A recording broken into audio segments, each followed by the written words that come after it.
Et salut à tous, c'est Jody des Livres de la Crypte et on se retrouve dans cette nouvelle vidéo qui n'est autre qu'un update lecture où je vais vous présenter mes dernières lectures. Déjà 6 lectures à vous présenter. Donc clairement il était temps que je vous tourne cet update parce que là à un moment donné, voilà quoi, ça n'allait plus être possible. On va commencer de ce pas, vous connaissez le principe de l'update. Je vous montre les lectures que j'ai lues dernièrement et je vous donne mon avis tout simplement.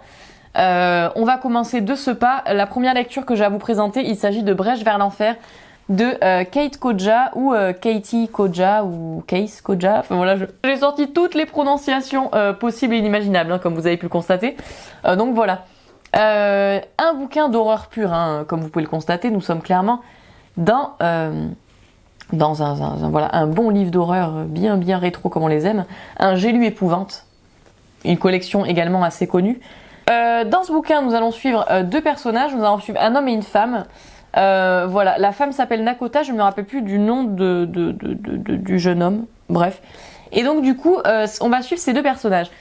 Nakota, elle va découvrir en fait qu'il y a un trou dans son immeuble, tout du moins une brèche. Voilà, dans son immeuble. Et donc du coup, avec son ami, ils vont se décider à regarder cette brèche, à s'intéresser de plus près à cette brèche. Ils vont notamment se mettre à mettre des objets à proximité de celle-ci, à essayer de savoir quels sont les effets de cette brèche en fait sur l'être humain. Et vous vous en doutez, cette histoire va partir en cacahuète. Voilà. J'ai bien aimé moi cette lecture. Puisque vous le savez, moi clairement on me parle d'une brèche, voilà, un peu space, on sait pas où ça mène. Voilà, très étrange, etc. Moi, clairement, j'étais déjà hypée, quoi. Donc, je vous explique, ce bouquin, je l'ai acheté, je l'ai lu. C'est aussi simple que ça. Je l'ai trouvé d'occasion, voilà. De toute façon, vous vous en doutez, ces vieilles éditions. Voilà, je l'ai acheté d'occasion. Et c'est un bouquin, clairement, qui m'a hypée dès le début. Alors, attention, cela dit. Ici, nous sommes clairement dans un bouquin d'horreur où il n'y a aucun espoir. Aucun espoir. Aucun des personnages n'est attachant. Ça aussi, il faut le savoir, parce que si vous aimez les histoires où vous vous attachez à quelqu'un, où vous avez un personnage que vous aimez suivre, etc., aucun personnage n'est attachant dans ceci. Moi, clairement, j'ai trouvé... tu t'identifies pas à ces personnages, je les ai pas trouvés attachants du tout. L'écriture également est très particulière. Je saurais pas vous expliquer pourquoi, mais moi, à la lecture, j'ai trouvé l'écriture de Koja très très particulière. Pour moi, clairement, je sais pas si je peux vous conseiller ce bouquin parce que pour moi, clairement, c'est un bouquin, soit on aime, soit on déteste. Voilà, c'est aussi simple que ça. Soit vous allez kiffer ce bouquin, soit vous allez détester ce livre. Je pense qu'il n'y a pas de juste milieu, clairement. Moi, j'ai beaucoup aimé. Ça m'a fait penser un petit peu à du Clive Barker, bien que voilà, elle ait son propre univers. Mais ça m'a fait penser un peu à du Clive Barker. J'ai trouvé ça très dynamique. Avec un peu de body horror, quelque chose un petit peu... Voilà, on est quand même dans quelque chose d'un petit peu gore de temps à autre. Une histoire que j'ai beaucoup aimée, voilà, que j'ai beaucoup appréciée, et malheureusement, je ne sais pas si je peux vous la conseiller, voilà, puisque pour moi, soit on aime, soit on déteste cette histoire, et voilà, il n'y a pas de juste milieu, quoi. Mais c'est un livre qui était pas mal cité parmi les meilleurs livres d'horreur, en particulier sur Goodreads, voilà. Je me suis lancée, j'ai aimé, donc voilà. Autre lecture que j'ai à vous présenter, il s'agit de Kowabana, par Tara A. Devlin. Kowabana, c'est tout simplement un recueil que j'ai lu sur Liseuse. Et c'est un recueil qui va en fait regrouper des histoires d'horreur japonaises qui ont été partagées sur Internet, tout simplement. J'ai beaucoup aimé cette lecture, c'était super. Voilà, on est clairement dans un recueil d'histoires d'horreur classiques, mais j'ai adoré. Voilà, j'ai adoré. Un plaisir de lire ces histoires japonaises que j'ai beaucoup aimé. Seul bémol que j'ai, c'est que les histoires, à mon sens, étaient parfois un petit peu trop courtes. Et la fin se voulait un petit peu précipitée. Voilà. Moi, c'est le seul bémol que j'ai vis-à-vis de ces histoires. Mais sinon, une bonne lecture dans l'ensemble que j'ai beaucoup appréciée. Donc, si vous avez envie de vous faire frissonner en cette période d'Halloween et que vous aimez les petites histoires japonaises, bah allez-y, foncez. Autre recueil, alors là, c'est une relecture. Je vous l'ai déjà présenté sur cette chaîne, celui-là. J'ai relu Creepypasta, une anthologie. Un régal, Encore une fois, un régal. Vous le savez, un de mes livres favoris, voilà, un de mes livres préférés que j'aime énormément. Je ne peux que vous conseiller ce livre, quoi. Je ne peux que vous conseiller. Si vous aimez les creepypasta, pour ceux qui ne le savent pas, il y a quelqu'un qui m'avait demandé sur Insta ce que c'était. Ce sont des légendes, tout simplement, d'internautes, hein, voilà, des histoires d'horreur créées de toutes pièces par les internautes, des légendes horrifiques créées de toutes pièces par les internautes, si je dois dire. Voilà ce qu'est une creepypasta. Ici, dans ce recueil, il y en a pour tous les goûts. Si vous êtes un fan de creepypasta, vous allez retrouver les creepypastas les plus connus, mais vous allez aussi trouver des creepypastas moins connus que vous allez adorer découvrir, hein, tout bonnement. Moi, j'adore ce livre. Voilà, j'adore ce livre. Et c'est un des rares livres qui m'a fait flipper ma race. Voilà, ça, il faut le dire.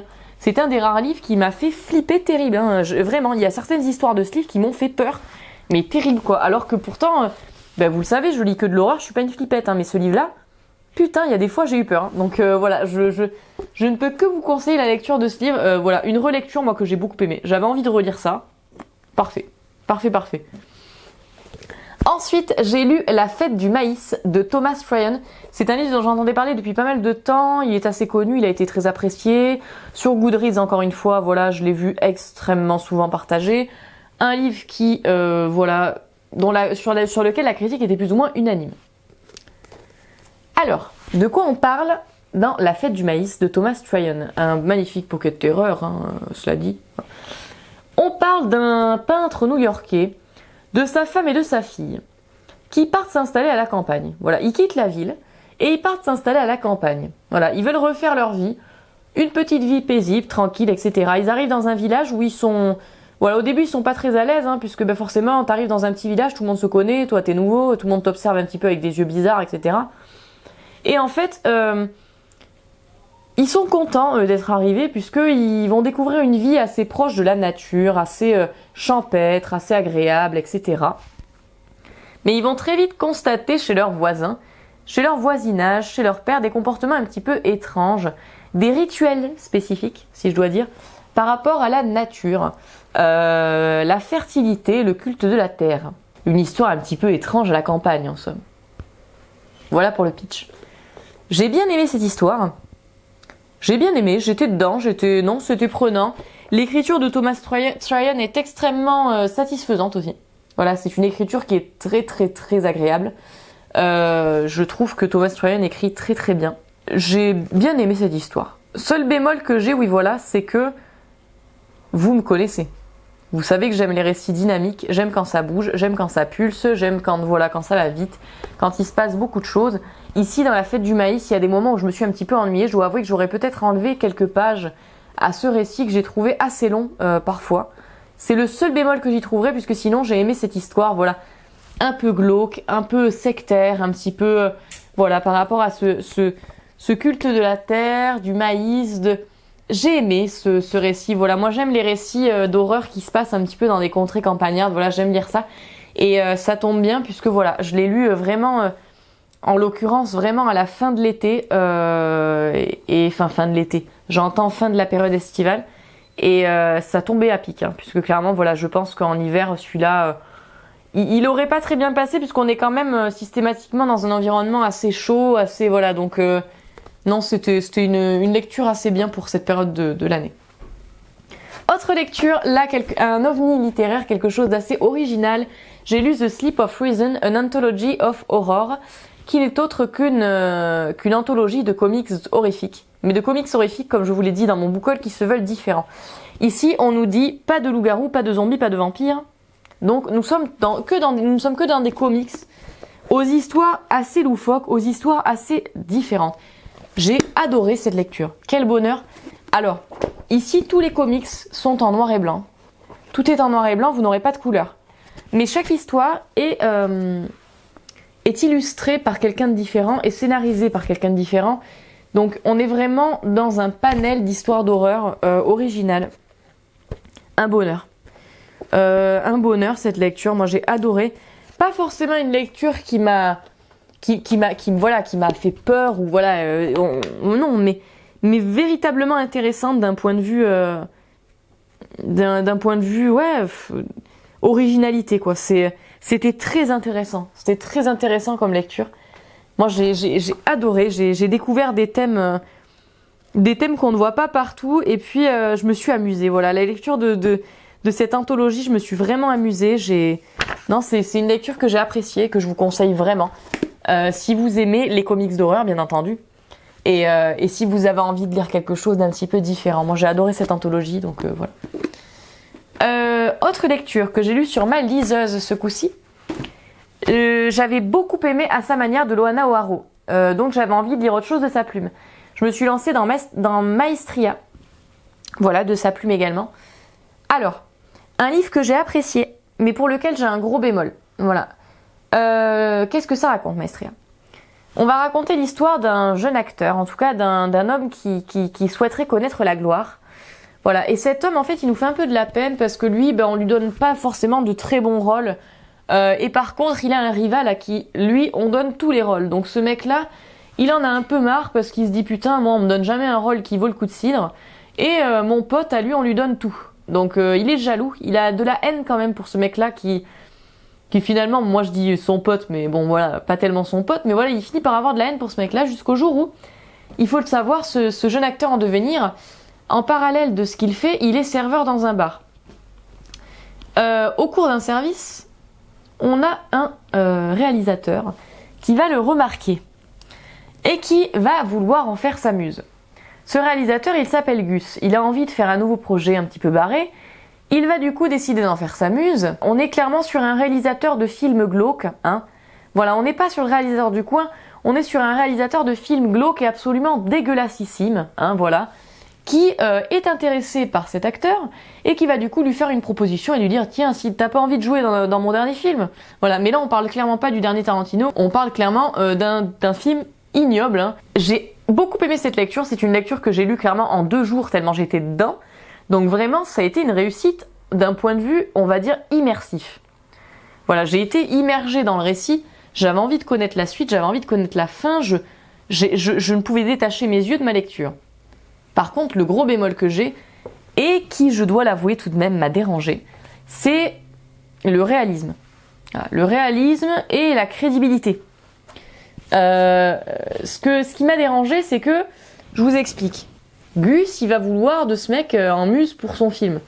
Sauf que moi, ce qui m'a dérangé, c'est que à aucun moment, l'acteur ne va se dire « Ouais, bon, c'est peut-être un mec bizarre, il faudrait peut-être que je me méfie quand même, je le connais pas. » Ou alors, à aucun moment, il va se dire « Ouais, non, mais quand même, attendez. » Même quand il va le voir faire les pires actes, hein, ou quand lui-même va devoir commettre les pires actes, à aucun moment, il va se dire « Oula, non mais oh, non mais je vais quand même pas buter quelqu'un, ou je vais quand même pas faire de mal à quelqu'un, non mais oh, mais...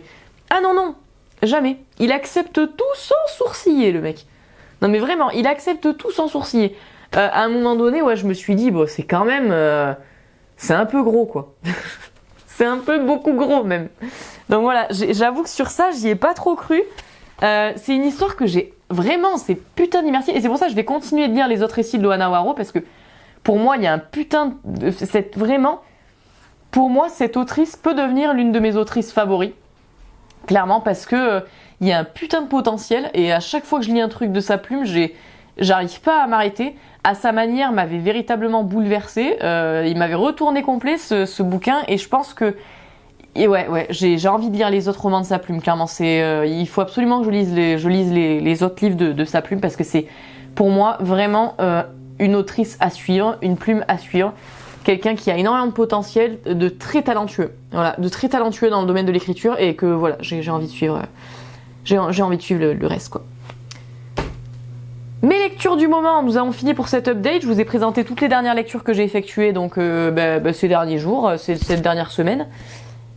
Ce que je lis en ce moment, je suis en train de lire Tout est fatal de Stephen King, un recueil de nouvelles horrifiques pour l'automne du King de Thomas Books, voilà. Pour l'automne du King, à chaque fois je me sors un King au minimum, hein. Voilà, si je vois que j'arrive à faire plus, je m'en sors plusieurs, mais je me sors un King au minimum, donc du coup voilà. N'hésitez pas d'ailleurs à aller voir le compte Insta de Thomas Books qui fait du taf de qualité, donc clairement, et pour son challenge, du coup je me suis sorti Tout est fatal de Stephen King, que pour l'instant j'adore, voilà, je vous en dirai des nouvelles dans un update. Je suis en train de lire également le Silent Hill Omnibus, qui regroupe tous les comics Silent Hill. Très très peur, je l'ai pas encore commencé et j'ai peur de le commencer parce que les avis sont extrêmement mitigés, donc je vous en dirai des nouvelles également. Et alors là, les gars, vous allez être choqués, je crois. Je suis en train de lire également en ce moment.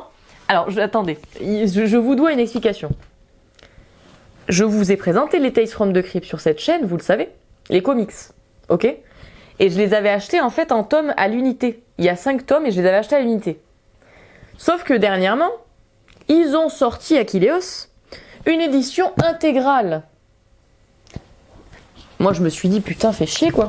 Donc qu'est-ce que j'ai fait? J'ai revendu mes tomes à l'unité et je me suis procuré, donc grâce aux sous-sous que je me suis fait avec les ventes, l'édition intégrale des Tales from the Crypt. Donc, mais regardez la taille de ce bouquin les gars quoi. Regardez la taille de ce truc. Mais c'est énorme. Et là en fait, dans ce bouquin, on va retrouver tous les comics des Tales from the Crypt. Tout. Donc voilà, dans ces 1000 pages, il y a tout. Donc voilà pour mes lectures du moment. J'espère que cette update vous aura plu. Si vous connaissez certains titres, n'hésitez pas à m'en parler, hein, ça m'intéresse toujours, vous le savez. Donc voilà. Pour les prochaines vidéos, ce sera sans doute les vidéos hors série, d'autres updates en fonction de ce que j'aurai lu d'ici là, et bien entendu la présentation du challenge littéraire que je vous concocte. En attendant, j'espère que cette vidéo vous aura plu. Je vous dis à très bientôt pour une prochaine vidéo, et je vous fais de gros bisous.